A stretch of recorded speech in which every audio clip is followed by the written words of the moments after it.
Jornal Regional. Oferecimento.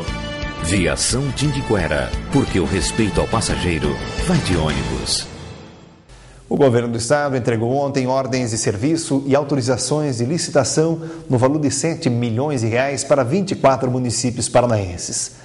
Na região da Grande Curitiba e Ansulepe, foram entregues autorizações de licitações para Campo do Tenente, 225 mil, Cerro Azul, com 269 mil, Pinhais, 267 mil e 4 Barras, 208 mil reais. Um pouco esquecido, às vezes pela falta de tempo das pessoas, o pão caseiro foi uma das grandes comidas, uma das mais tradicionais em várias famílias. De geração para geração, o pão vem perdendo essa tradição.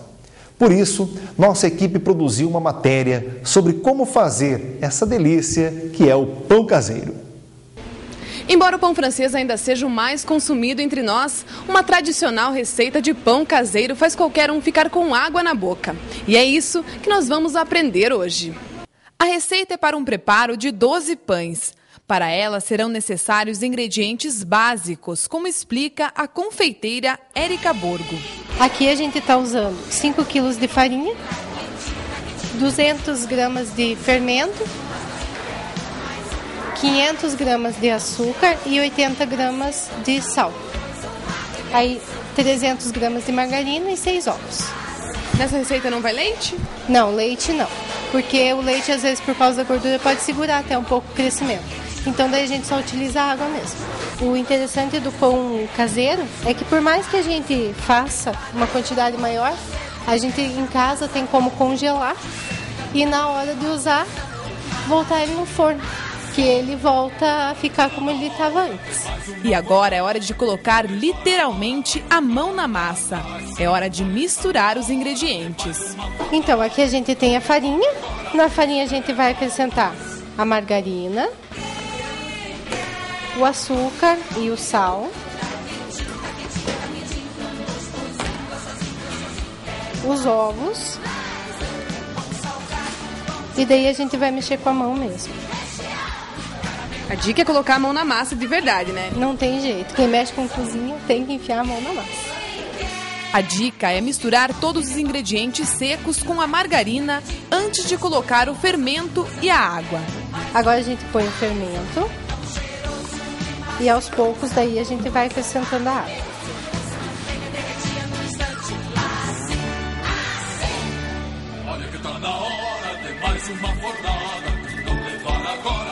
Para a massa ficar no ponto ideal, é preciso muita força nos braços.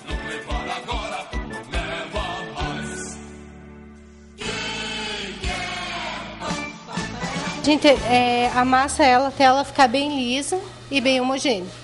Uma massa bem lisa e bem bonita.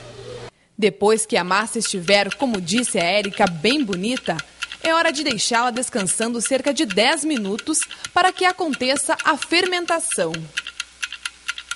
Depois que se passaram os 10 minutos, é hora de colocar a massa nas formas e deixar descansando novamente. Não há um tempo exato para esse descanso. Isso vai depender muito de como está o tempo. Tudo depende do dia, né? Do calor, da quantidade de fermento que vai se colocar. Mas até ele dobrar de tamanho, e daí a gente já pode mandar para o forno. Antes disso, Érica divide os pães em partes iguais para que um não fique maior que o outro.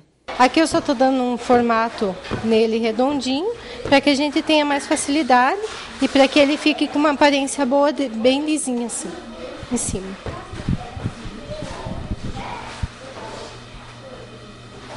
E mais uma vez a massa vai descansar. Agora são apenas 15 minutos. A dica é cobri-la com plástico para que ela não perca a umidade. E depois disso... Então, agora é carinho de mãe. Agora é pegar, colocar na mesa, acariciar bem gostoso e daí sim a gente enrola para colocar ele na forma.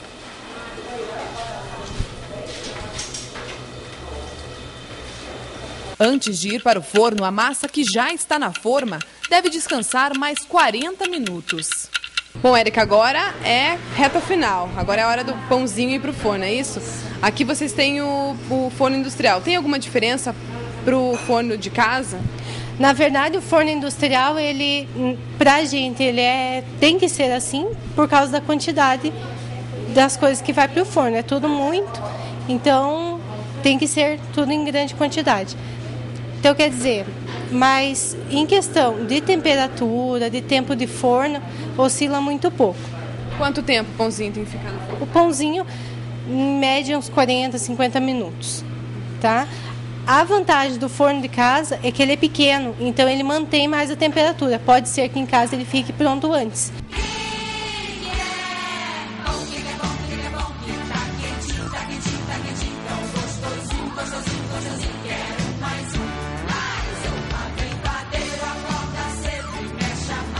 Depois de 40 minutos que o pão ficou no forno, a gente já consegue sentir o cheirinho e é hora de tirar ele do forno, é isso, Érica? Agora ele já está assado e sorte do cliente que estiver lá na frente conseguir pegar ele quentinho.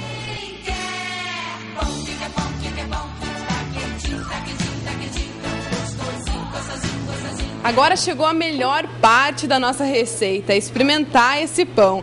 É isso, Érica, a gente vai cortar agora o pãozinho quentinho e aproveitar que a gente tem em companhia aí a nossa manteiga, né? É verdade, pão caseiro com manteiga é tudo de bom, em plenas 3 horas da tarde é o ideal. Então, vamos experimentar o pão.